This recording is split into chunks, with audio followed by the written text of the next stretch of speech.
এই জুলাই ঘোষণাপত্র 31শে ডিসেম্বর থেকে এই পর্যন্ত যত তর্ক বিতর্ক শুনলেন, সব কিছু আমার কাছে একটু সুপারফিশিয়াল, মানে ভাষা ভাষা মনে হয়। কোনো ক্লিয়ার কন্টেন্ট আমি বুঝছি না। এই জন্য আমরা বলছি যে it is too late to proclaim, এটা অনেক দেরি হয়ে গেল। আর তারপরে এর একটা নেসেসিটি, এটার প্রয়োজনীয়তা আছে কি না, এটা আমরা প্রশ্ন তুলেছি। সবচেয়ে বড় জিনিস হলো যে আমরা যে ঐক্য তৈরি করে ফ্যাসিবাদকে বিতাড়িত করেছি, সেই ঐক্যে যেন কোনো ফাটল না দাঁড়ে এমন কোনো কাজ আমরা করব না। এখন ঘোষণাপত্র বা প্রোক্লেমেশন যেটা করছেন, সেটা সমস্ত রাজনৈতিক দলের যদি ঐক্যমত থাকে, প্রতিটা পয়েন্টে ঐক্যমত থাকবে, কারণ এটা একটা পলিটিক্যাল ডিডস, এটা একটা রাজনৈতিক দলিল হয়ে আসছে।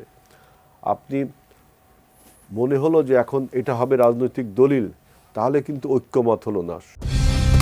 কালার এক্সপার্ট, জর্জ স্যাপ এবং মাইল্ড অন হ্যান্ডস টেকনোলজি সমৃদ্ধ অরিক্স ক্রিস্টাল ওয়াশ আপনার লন্ড্রি এক্সপার্ট।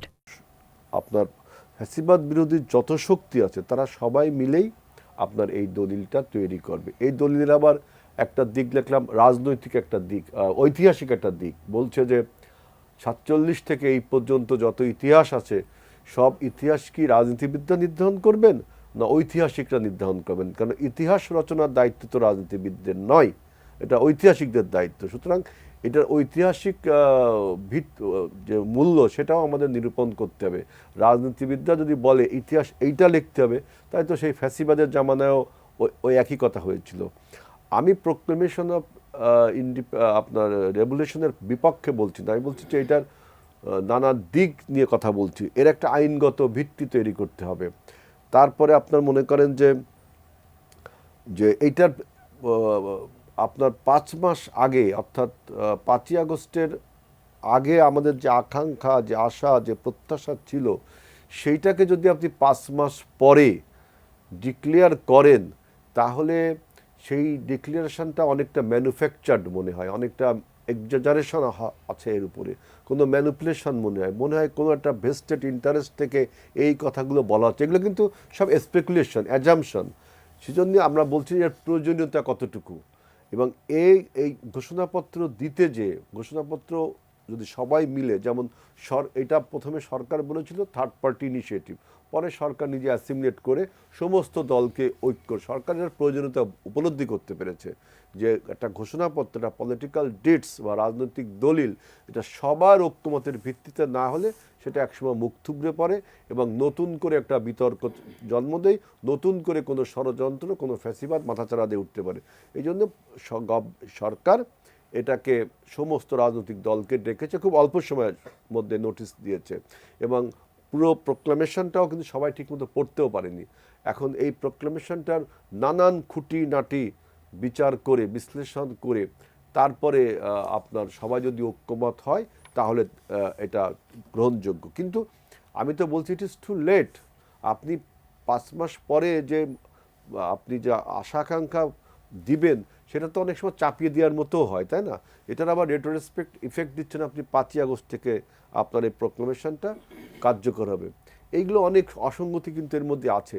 যতই অসঙ্গতি থাক, যা কিছু থাক, যেহেতু প্রোক্লামেশনের কথা অনেকে বলছেন, সুতরাং আমাদের অন্য যে স্টেক হোল্ডাররা বা এই অভ্যুত্থানের সাথে জড়িত ছিল, তাদের সবারই উচিত হবে একটা ঐক্যে পৌঁছানো, যে এই প্রোক্লামেশনটা দরকার আছে কি নেই, আর থাকলে কেন কেন আছে, না থাকলে কেন কেন নেই। এই ঐক্যমতটা কিন্তু খুবই জরুরি। একটা বিএনপি এটাই বারবার বলছে যে আমরা যে জাতীয় ঐক্য গড়ে তুলেছিলাম, এই জাতীয় ঐক্য যেন আমাদের পরবর্তীতে রাজনৈতিক সংস্কৃতিতে বিরাজ করে। এই জন্য এমন কোনো কাজ করা উচিত হবে না যে জাতীয় ঐক্য আমরা গড়েছি তার মধ্যে কোনো ফাটল ধরে। যেমন আপনার এই হঠাৎ করে আপনি বললেন 31শে জুলাই এটা দেওয়া হবে, অন্য 31শে ডিসেম্বর দেওয়া হবে, কোনো কোনো রাজনৈতিক দলের সাথে কথা বললেন না। তারপর অনেক কিছু নির্দিষ্ট করে দিচ্ছেন যে ঘোষণাপত্রে কি কি থাকবে। যেমন আমি বললাম আপনাকে প্রথমে যে রাজনীতি, আমাদের ক্রনোলজিটা 71 বা 47-এর থেকে শুরু করে যে ইতিহাসটা, এটাও আপনি কিন্তু নির্দিষ্ট, একজন বিবেকবান মানুষ কখনোই বলতে পারে না যে ইতিহাস, রাজনৈতিক ইতিহাস ঐতিহাসিক ভিত্তিতে অন্য কেউ নির্দিষ্ট করে দেবেন। তাহলে কি প্রশ্নটাই আমি একটু আপনাকে যদি ইন্টারাপ্ট করি, প্রশ্নটা কি তাহলে ঘোষণাপত্রের প্রয়োজন আছে কি নেই সেটি, নাকি ঘোষণাপত্রে কি কি থাকবে সেটি প্রশ্ন? প্রথমে হলো যে আছে কি নেই, যদি থাকে তাহলে মনে করেন কি কি জিনিস আমাদের প্রয়োজন থাকে, আর যদি না থাকে কেন দরকার নেই, এটা জনগণের কাছে খোলস হওয়া। অতএব এটা আপনি দ্রুত বলেন আর দীর্ঘ সময় নিয়ে বলেন, এমন কোনো কাজ করা উচিত হবে না। আমরা যেটার উপরে গুরুত্ব দিচ্ছি ইউনিটি, আমাদের ইউনিটির জন্য ব্রেক না হয়, তাহলে হবে কি এই পরাজিত ফ্যাসিবাদ, এই বিতাড়িত ফ্যাসিবাদ কিন্তু এই ফাটলের ফাঁক বলে ঢুকে যাবে।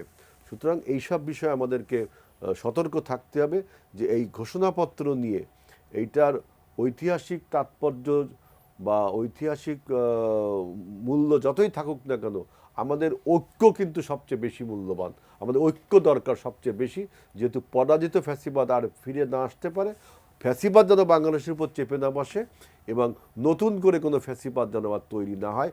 আমাদের যে জাতীয় ঐক্য আমরা গণ অভ্যুত্থানে তৈরি করেছি, সেটা আমরা সংস্কৃতিতে, রাজনৈতিক সংস্কৃতিতে পরিণত করতে পারি, এটা হলো বড় জিনিস।